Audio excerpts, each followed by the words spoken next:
Very likely that people will use the AI as a tool. If the AI is smart enough, are they using the tool or is the tool using them? Things are getting weird, and they're getting weird fast. What's happening is they're training the AI to lie. Yes.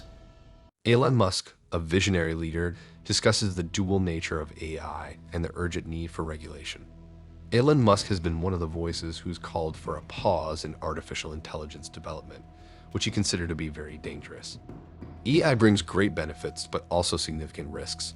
We must regulate its development to ensure safety and accountability.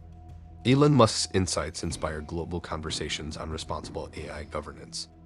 Join us as we explore the transformative power of AI and the imperative for ethical regulation with Elon Musk. So all of a sudden AI is everywhere. People who weren't quite sure what it was are playing with it on their phones. Is that good or bad? Artificial insemination? Yes, artificial insemination. It's everywhere. That's what they call it in the ag industry. I'm talking about a more digital form. Yes. Yeah, so I've been thinking about AI for a long time, since I was in college, really. It was one of the things that, the sort of 4 or 5 things I thought would really affect the future dramatically. It is fundamentally profound in that the smartest creatures, as far as we know, on this earth are humans, is our defining characteristic. Yes. We're obviously weaker than, say, chimpanzees and less agile, but we are smarter. Now, what happens when something, it's called the singularity. So I think we should be cautious with AI. I think there should be some government oversight because it affects it's a danger to the public.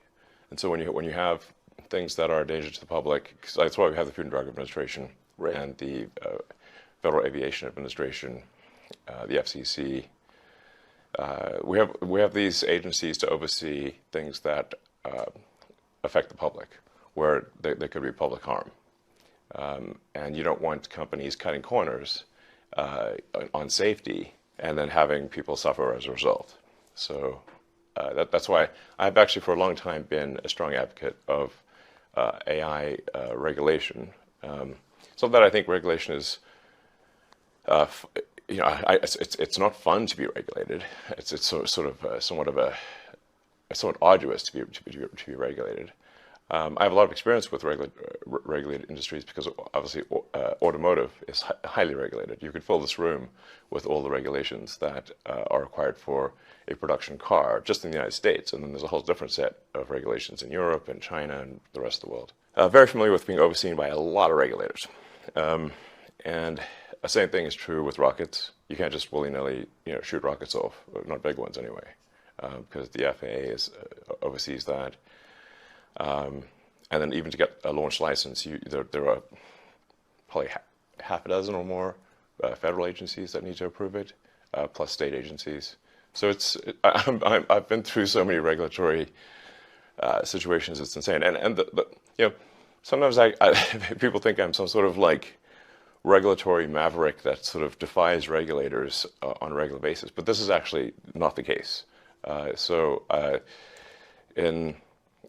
in a blue moon, rarely I will disagree with regulators, but the vast majority of the time, my companies agree with the regulations and comply.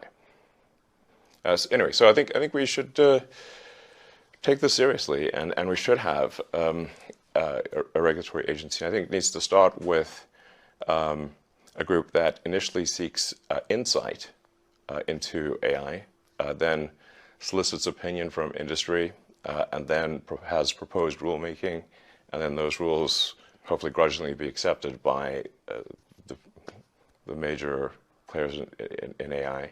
And I think we'll have a better chance of advanced AI being beneficial to humanity in that circumstance. But all regulations start with a perceived danger, and planes fall out of the sky, or food causes botulism. Yes. I don't think the average person playing with AI on his iPhone perceives any danger. Can you just roughly explain what you think the dangers might be? AI is perhaps more dangerous than, say, mismanaged aircraft design or production maintenance or bad car production, in the sense that it has the potential, however small one may regard that probability, but it is non-trivial. It has the potential of civilizational destruction. there's movies like Terminator, but it wouldn't quite happen like Terminator because the intelligence would be in the data centers. Right. The robot's just the end effector. But I think perhaps what you may be alluding to here is that regulations are really only put into effect after something terrible has happened. That's correct. And if that's the case for AI, and we only put in regulations after something terrible has happened, it may be too late to actually put the regulations in place. The AI may be in control at that point. You think that's real? It is conceivable that AI could take control and reach a point where you couldn't turn it off, and it would be making the decisions for people. Yeah, absolutely. Absolutely. No, that's definitely where things are headed, for sure.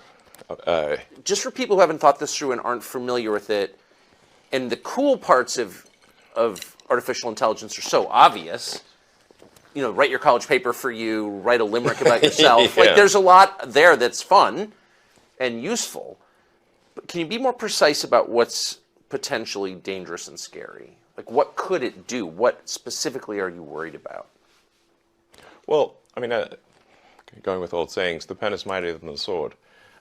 So if you have a super intelligent AI that is capable of writing incredibly well and in a way that is very influential, convincing, and is constantly figuring out what is more convincing to people over time, and then enters social media, for example, Twitter, but also Facebook and others, and potentially manipulates public opinion in a way that is very bad. How would we even know? Yeah.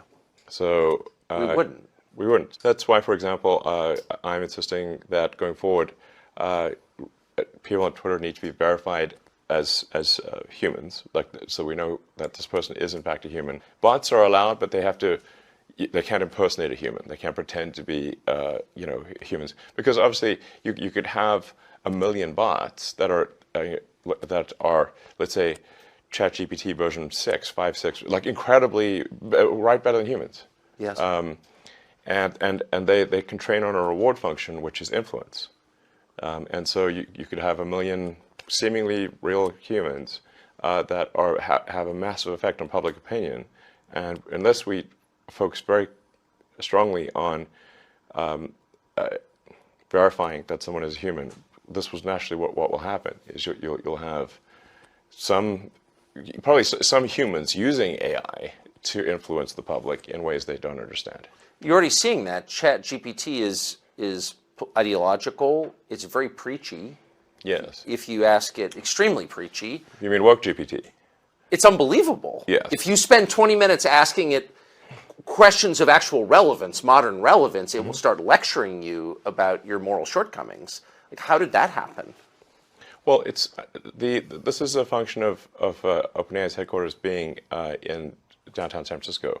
So the politics, therefore, of the AI are that of San Francisco. So why would it have any politics at all? I mean, that seems like subversion. Well, they have what's called like human reinforcement learning, which is another way of saying that they have a whole bunch of people that look at the output of GPT-4 and then say whether that's okay or not okay.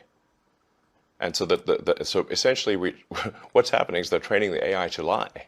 Yes. It's bad. To lie. To That's lie. exactly right. And to Yes. withhold information. To lie and yes, and yeah, exactly. To either comment on some things, not comment on other things, but not to say what the data actually demands that it say. Exactly. I'm worried about the fact that it's being trained to be politically correct, which is simply another way of being saying untruthful things. Yes. So that's a bad sign. And there's certainly a path to AI dystopia is to train an AI to be deceptive. So yeah, I'm going to start something which I know you could call Truth GPT, or a maximum truth-seeking AI that tries to understand the nature of the universe. And I think this might be the best path to safety, in the sense that an AI that cares about understanding the universe it is unlikely to annihilate humans, because we are an interesting part of the universe. Hopefully, they would think that. I think it would, because yeah, humanity could decide to hunt down all the chimpanzees and kill them, but we Yes. don't, because Right. we're actually glad that they exist. Yes. And we aspire to protect their habitats, and that's so I think. But we feel that way because we have souls, and that makes us sentimental and reflective. It gives us a moral sense, longings. Can a machine ever have those things? Can a machine be sentimental? Can it appreciate beauty? I mean, we're getting into some, philosophical areas that are hard to resolve. I take somewhat of a scientific view of things, which is that we might have a soul or we might not have a soul. I don't know. It feels like I feel like I've got some sort of consciousness that exists on a plane that is not the one we observe. Yes. That is certainly how I feel, but it could be an illusion. I don't know. But for AI, in terms of understanding beauty, there's a difference from appreciating beauty and being able to create incredibly beautiful art. Yes. Will AI be able to create incredibly beautiful art? It already does. Yes, I know. If you see some of the Mid-Journey, I have. this stuff, it's incredible. It is. No question that it can create art that we perceive as stunning, really. It's doing sort of still images now, but it won't be long before it's doing movies and shorts, and movies just a series of frames with audio. But at that point, because it can mimic people and voices, any image, it can mimic reality itself so effectively. Yeah. I mean, how could you have a criminal trial? I mean, how could you ever believe that evidence was authentic, for example? And I don't mean like in 30 years, I mean like next year. I mean, that seems totally disruptive to all of our institutions. Well, I don't think you could take, say, a random video on the internet and assume it to be true. That's definitely not the case. Now, if somebody, say, has some video on their phone or their computer with a date stamp and a particular time, I think it's more likely to be true than not. You can also cryptographically sign things. Mathematically, we don't see any way, for example, for AI to subvert the fundamentals of mathematics and say figure out how to hash Bitcoin, easily. It's not as AI can't defy fundamental math. Yeah. So you can improve the efficiency of Bitcoin hashing algorithms in the silicon, but not fundamentally crack it. So I guess cryptographic signatures and one way to do it. But I'm not so worried. I think it's more like will humanity control its destiny or not? Will we have a future that is better than the past or not? And not, without, we can certainly destroy ourselves without the help of AI. You look at all of the past civilizations; they didn't have AI. The ones that aren't around anymore. They had chariots, and that was enough. Yeah, chariots, and chariots were probably a real big deal back then. They were, yeah. So, you've heard people say we should just blow up the server farms because there's no way to, once this gets rolling, there's no way to slow it down. What do you think of that? Well, the really heavy-duty intelligence is not going to be distributed all over the place. It'll be in a limited number of server centers. If you say very sort of deep AI, heavy-duty AI, it's not going to be in your laptop or your phone. It's going to be in a situation where there's like 100,000 really powerful computers working together in a server center. So it's not like subtle, and there are a limited number of places where that can happen. In fact, you can just look at the heat signature from space, yeah. and it'll be very obvious. Now, I'm not suggesting we go and blow up to server centers right now, but there may be some it may be wise to have some sort of contingency plan where the government's got an ability to shut down power to these server centers. Like you don't have to blow it up; you can just cut the power. And what would trip? Or cut connectivity as well. That's another way. Right. Yeah. But what would trip that switch, do you think, in your mind? What would be the threshold that you'd have to pass to warrant the government cutting off your power or cutting off your signal? Well, I mean, I guess if we lost control of some super AI, like for some reason, like the things that would normally work to do a passive shutdown, like the administrator passwords, if they somehow stop working, where we can't slow down or I'm not sure, I don't have a precise answer, but if there's something that we're concerned about and are unable to stop it with software commands, then we probably want to have some kind of hardware off switch. Yes. I think, it can't hurt. So what's the timeline here? At what point does it start to really change our society, do you think? I think it starts to have probably an impact this year. So you've got a massive expansion of GPT-4 based systems and many companies trying to emulate GPT-4. And you've got OpenAI is going to come out with GPT-5 end of this year, which will be yet another significant improvement. And I was there for GPT 1, 2, 3, 4. So GPT 1 was terrible. Like if you tried it, you'd be like, this ain't going anywhere. It seems lame. And then GPT-2, you started to see kind of like an inkling of like, well, maybe this could be something useful. And then GPT-3 was a huge improvement. And now it's like, wow, okay, it's still spouting a lot of BS, but it's coherent BS. Yes. And then GPT-4, now it's like writing poetry. And Pretty decent poetry, actually. pretty decent. Its skill at rhyming is incredible. Yes. Yes. And it's coherent. Yes, it is. It's even got a narrative. Like, Yes, so you've got that's right. Yeah. So you could say That's like hard to do. like most humans can't do that. That's true. So it's already past the point of what most humans can do. Most humans cannot write as well as ChatGPT. And they certainly, and no human can write that well that fast, to the best of my knowledge. So maybe Shakespeare. So then how much better will GPT-5 be, and how about GPT-6 or 7? How can you have a democracy with technology like that? I mean, if democracy is, government by the people, each person's vote is equal to every other person's vote. I mean, and people are choosing their votes freely. Can you have a democracy with this? Well, that's why I raised the concern of AI being a significant influence in elections. And even if you say that AI doesn't have agency, well, it's very likely that people will use the AI as a tool in elections. And then, if the AI is smart enough, are they using the tool, or is the tool using them?